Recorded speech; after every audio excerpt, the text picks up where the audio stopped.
สบายดีแด่สวัสดีเด้อทุกคนก่อนจะไปส้มคลิปก็ฝากกดไลค์กดแชร์กดติดตามให้เด้อทุกคนมื้อนี้หลังจากเลิกงานมาก็ซื้อของกินมาเฮ็ดกินคือเก่าเพราะว่าชีวิตคนเฮาต้องกินข้าวกินน้ำถ้าบ่กินก็ตายนะทุกคน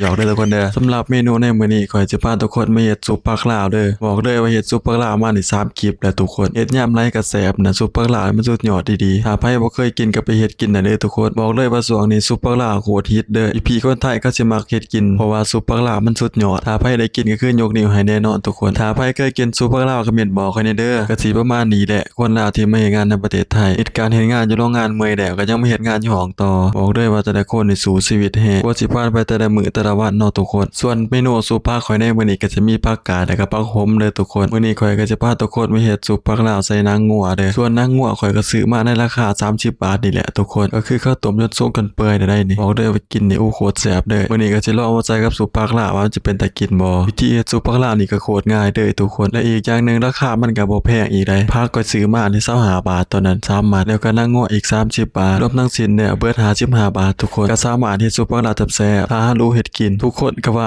ข่อยบอกคนดูนี่อยู่ไสก็บ่อดตายเด้อมันมีแต่เสียหน้าขยันและอดทนมากขึ้นคนที่ดูมันและขยันอดทนเขาถึงจะมีทุกสิ่งทุกอย่างได้ยกตัวอย่างคือข่อยทุกคนที่ข่อยเฮ็ดคลิปทำกับเขาวทุกวันก็เพราะว่ามันเป็นชีวิตประจำวันของข่อยและผลตอบรับของมันก็คืออะไรกินเองอีกทุกคนนี่แหละชีวิตคนเฮามันแตกต่างกันถ้าทุกคนเลือกได้ก็สิเลือกเกิดเป็นคนรวยเนาะคนที่อยู่จุดสูงสุดก็จะมักลอยค่าคนที่ว่าต่ำที่สุดแต่ว่าคนที่ต่ำที่สุดบ่เคยคิดลอยค่าคนที่อยู่สูงสุดเพราะว่าคนที่ต่ำที่สุดนี่เขาสิมักดิ้นรนไปให้ถึงจุดสูงสุดคือคนน่ะและเมนูซุปผักลาวก็หอดใจแล้วทุกคนหลังจากที่กระต้มผักไว้ท่าให้มันสุกข่อยก็สิมาคั่วตัวดินแล้วก็ง่าต่อเด้อบอกเด้อว่าจะนักจัดเต็มเด้อซุปผักลาวข่อยในมื้อนี้เป็นเมนูที่ว่าโด่งดังและก็ยอดฮิตเด้อในประเทศไทยขนาดคนไทยเฮาก็ยังว่าแซ่บทุกคนบอกได้ว่าซุปผักลาวนี่บ่เฮ็ดให้ไผผิดหวังแน่นอนถ้าไผได้กินก็คือยกโป้ให้เพราะว่ามันแซ่บแฮงหลังจากที่คั่วตัวดินแล้วก็ง่าแล้วก็จะมาตำต่อเลยสำหรับเครื่องปรุงข่อยก็สิมีประมาณนี้แหละทุกคนข่อยก็เฮ็ดตามความเข้าใจและความมักของข่อยเด้อเพราะว่ามันเป็นวิธีและสูตรของข่อยบอกได้ว่าเฮ็ดเองแซ่บเองคือเก่า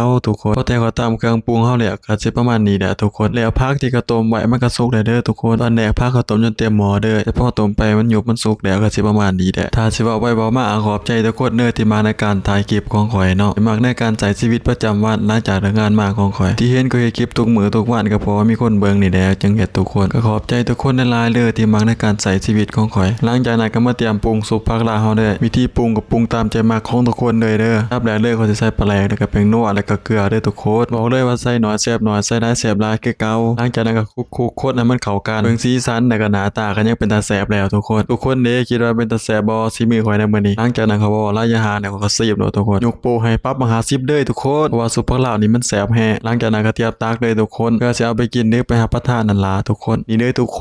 นซุปผักลาวใส่นางงัวของข่อยก็สิประมาณนี้เด้อทุกคน